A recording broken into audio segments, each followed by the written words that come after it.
Hey everyone, Lawrence Mack here, real estate broker out of Mississauga and founder of Real Estate Rookies. And today we're going to have a presentation and mastermind about working with sellers. So the rough plan is going to be, I have a few notes here talking about sellers. And then after that, you can ask whatever questions that you like. All right, working with sellers. So we're first going to talk about buyers versus sellers. And I did touch base on this last time during the presentation last week. But in general, sellers are much better than buyers. And there's a lot of reasons for that. The first reason is that you can leverage, which is a lot different than with buyers. So for instance, with sellers, I've had probably the most, maybe 4 or 5 listings at a time. And that's actually not too bad. That was very manageable. Occasionally you'd have to deal with contracts and that kind of stuff.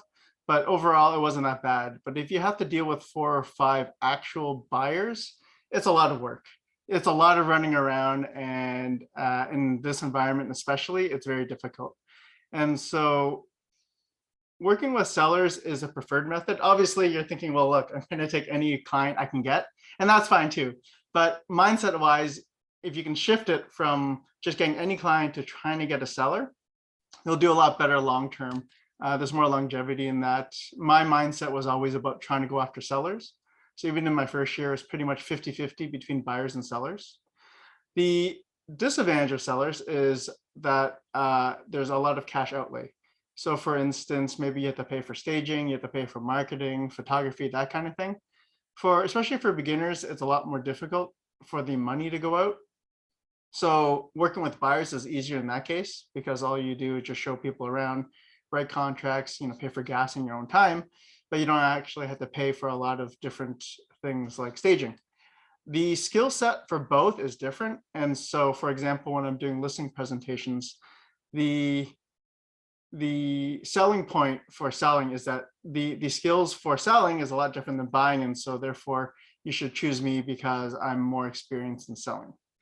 So that's one of the advantages. Other advantages, especially with selling, is that you can leverage it in terms of advertising and getting more clients. So for example, you can get things like sign calls where people will just call your signs and then you have a new lead. There are things where you can advertise your for sale, coming for sale, already sold, just sold. All those kind of things are things that you could post on social media and that you could advertise. But as a buyer agent, it's very difficult to do that. I mean, you can just say, hey, we help buy a condo, and that's great. But you can only say that so many times. So, hey, we bought the condo and now the condo is bought and now it's firm and now it's closing, and it's just kind of lame. So with the selling, you can do a lot other things. So you can go around and show pictures of the nice bathroom or the nice kitchen. And those are just different ways that you can get exposure out there to get more leads. And again, the sign calls are very good too. I wouldn't say, I don't think I've gotten any, or maybe 1 or 2 sign calls. Well, I haven't gotten a direct sale from sign call where they just call me and I get a client. It's more like they call me, they go into my email list, they go into my regular marketing type of campaigns, and then eventually they will buy or sell from me.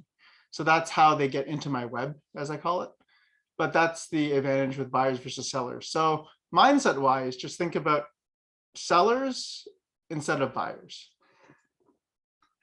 Next, where to find sellers.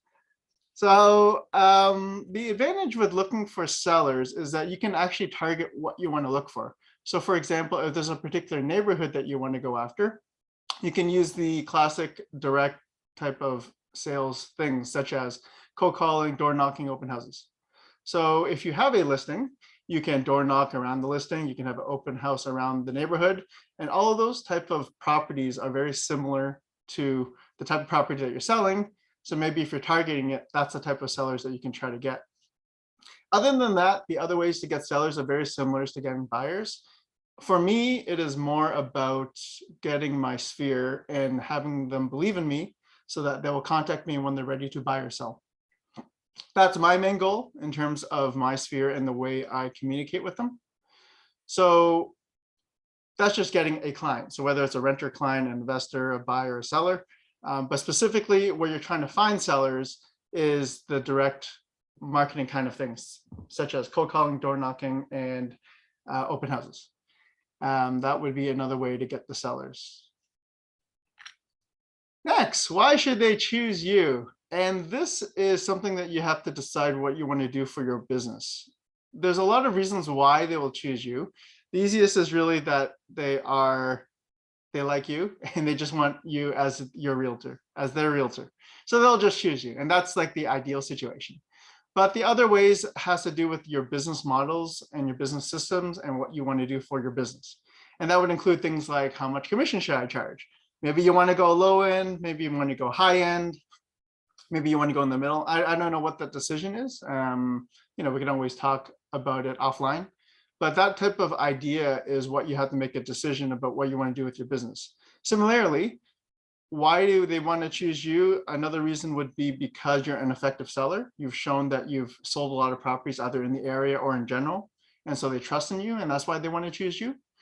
Other reasons would be your services are good. For example, you do full staging, you do full photography, that kind of thing. That whole package goes together into your listing presentation. Nowadays, for me, I actually haven't done a listing presentation in quite a while. It's very rare that I have to do one. Typically, I do one for someone that's cold, and oftentimes that doesn't work out for me. Most of the time that I mentioned before, most of my clients have known me for probably at least a year. Maybe initially they didn't know me, but then they get into my web, they get an email, they see my social media, and then eventually they want to buy or sell with me. And so that's where I get most of my business. But the actual listing presentation, talk to your broker, talk to your brokerage, talk to your manager about the different listing presentations that you can do. I have a listing presentation. I usually go in with the CMA. I usually go in with contracts in hand, which I've failed to do twice now, and they were ready to sign. But I highly recommend that you go in with the paperwork just in case they say, okay, we're ready to sign. And twice that's happened. I go in there and they say, okay, where do I sign? And then I had to backpedal and say, actually, I like to do digital signing. So I will send you the digital paperwork later. And the first time that happened, I was kicking myself all the way home. Fortunately, they did sign, so that's good. The second time that happened, I also was kicking myself on the way home. And that time they did not sign with me, they went with another realtor. Fortunately, they went with the second realtor, and by the third realtor, they went back to me, and then I was able to sign that particular contract. That was like about a year later, but that one was also that was my fault. I mean, they really were saying, okay, where do I sign? And I said, oh wait, I didn't bring the paperwork. I like to do digital signing. And then I realized my laptop had no battery power. So I went home, eventually sent them the paperwork, and then they sort of sat on it and said, we're not really ready now. And then that's when, unfortunately at the time, they went through another realtor and a second realtor. And then finally, after that couldn't sell, I said, hey, look, I could sell your property. And I did. And that was a good property. So bring the paperwork with you. But my listing presentation also has, I have like a seller brochure that I have, which is more of a, puff piece, basically. It's just like a brag piece that I just give to them, but I send it ahead of time. But I haven't done a listing presentation in a while. A lot of times nowadays are really come list me, or they're asking me roughly what is it that I offer in terms of commission and services, and then they make a decision that way. But I've done like a partial, like I actually haven't been at the kitchen table for a while, probably because of COVID, but I've tried some through Zoom. So anyways, you have to decide why they want to choose you. And if the answer is because of lowest commission, that is your choice. I do know a lot of top producers that charge very low commission, they do volume. And that's okay, that's part of their business model. But they do run around a lot and they don't care. It's part of their business model, right? But maybe you don't want to do that. Maybe you want to do full or high commission. I know people that charge more than the rate that you think that they should charge, and they make money too. They just do fewer contracts and have fewer clients, but they also have a lot easier lifestyle because they're dealing with higher end clients that want to give them what they feel is worth it, and they're not running around as much. So something to think about in terms of why they should choose you. Next is exclusive versus MLS. And this is what I like to do in terms of contracts. So when I started out, I would usually just sign for the MLS contract. If you don't know the difference is the exclusive is you can The only difference is that if they sign an MLS contract, you can post it on the MLS. That's really the only difference. And signing on the MLS, there are some requirements. For in Treb, for instance, you need to do at least 60 days contract. But otherwise, the exclusive is as long as you want. And legally speaking, they're pretty much the same thing, except for the fact that one, you can go in the MLS, one, you can go exclusive. I didn't used to do exclusive contracts, but after the last 2 situations in which I needed one, I always do one now.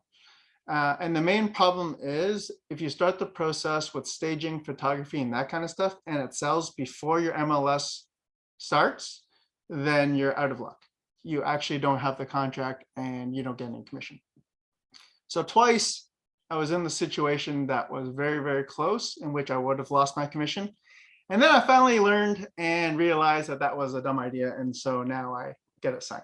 So specifically, I get the exclusive signed first before I put any money into the property. So that would be bringing in like staging or design consultation, or even my own consultation, and bringing the stagers in, bringing the furniture in, all that kind of stuff. Yeah, in the previous instances, one was, you know, you would just start staging and then they don't really sign the MLS, and then I just start sweating for like a week until they finally get around with it. So that was the first instance. The second instance was when it was fully staged, all ready to go, and I had the MLS a couple of weeks later, and then I put a coming soon.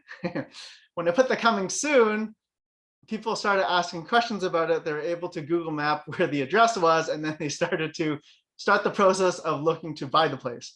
And at that point, it was like, this is not very good. And that's my other problem, because I started advertising the coming soon, which was okay, except for the fact that I didn't have a lockdown. And so they could have made the deal before I went live, and then I would have lost commission.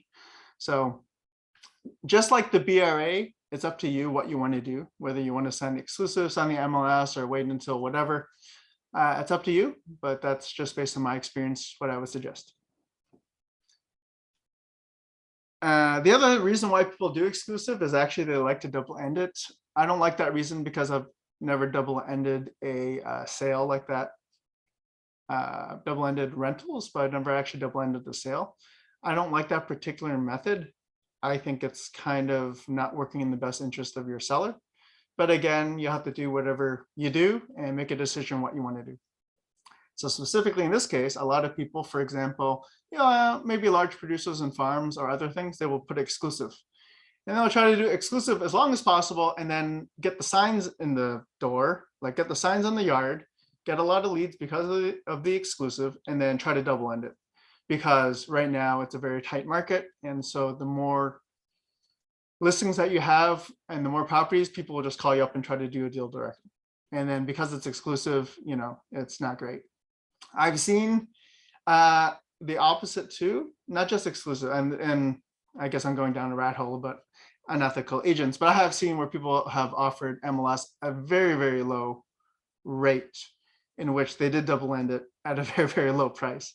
And I think their sellers would be very mad, but I mean, I'm not going to get involved with their particular deal. Maybe they had a particular marketing reason why they did that, but those are other ways that people do it, not just doing an exclusive, but they actually offer a low MLS rate so that no buyers come in, and then they try to double end it. But that's for a different time, and actually doesn't matter, I guess. Okay, so lastly, working your listings. So similar with the idea with buyers versus sellers, where buyers are not as good for getting more leads than sellers. When you have a listing, it is an excellent time to work your listing, which is to get more business. During pre-COVID times, whether you're doing a lot of open houses, whether you are door knocking, cold calling around the area, and just saying, hey, I have a listing. Do you know anyone who wants to, you know, any friends that want to move into this house, that kind of thing.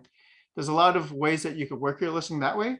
Advertising wise, you know, it's coming soon, it's just listed, it's, you know, conditionally sold, it's just sold, it went firm. All of those different things are things that you can advertise, where either your sphere or people that don't know you can learn about you, and then maybe have, you can get a lead that way. So there's a lot of different ways to do working your listings. So right now I've talked about specifically getting more leads and more business from your listings and why you want to sell houses. but I haven't talked as much about the details, like the tactical things. So for instance, I do call up every single agent that comes in. I actually give them a call. So for the more popular listings where there's 100 agents, I do call up all 100 agents and just see what they feel about the feedback. I don't want to talk too much about the tactics because you can ask your manager about it. I don't feel they're that interesting. And really, I mean, I can talk for hours about different ways I would handle the clients, you know, in terms of price reductions and in terms of showings, that kind of stuff. But I will mention that I do try to get buyer feedback from everybody.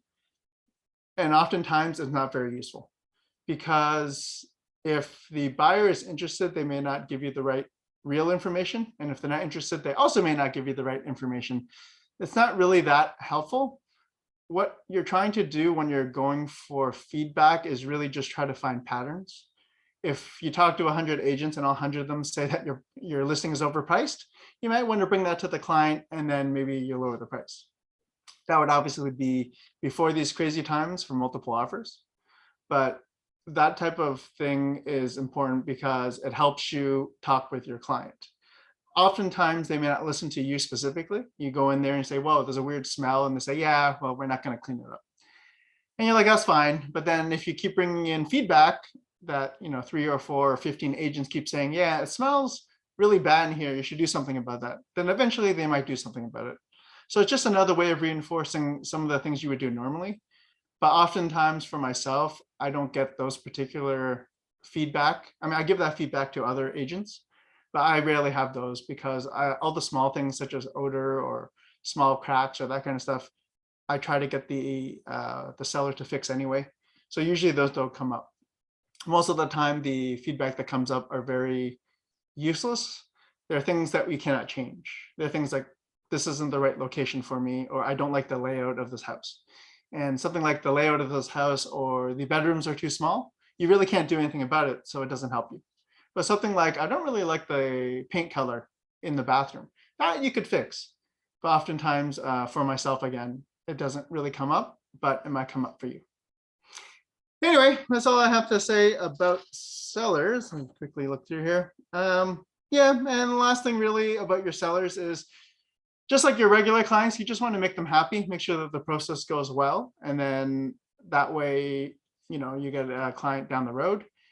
The last advantage with the sellers is that usually a seller has more than one transaction, especially one who's upgrading or who's downsizing. Those type of people have to sell their place and buy another place. And then that's the advantage of that versus a buyer. Sometimes when they're just an investor, though, they can just sell their property and then that's just one sale.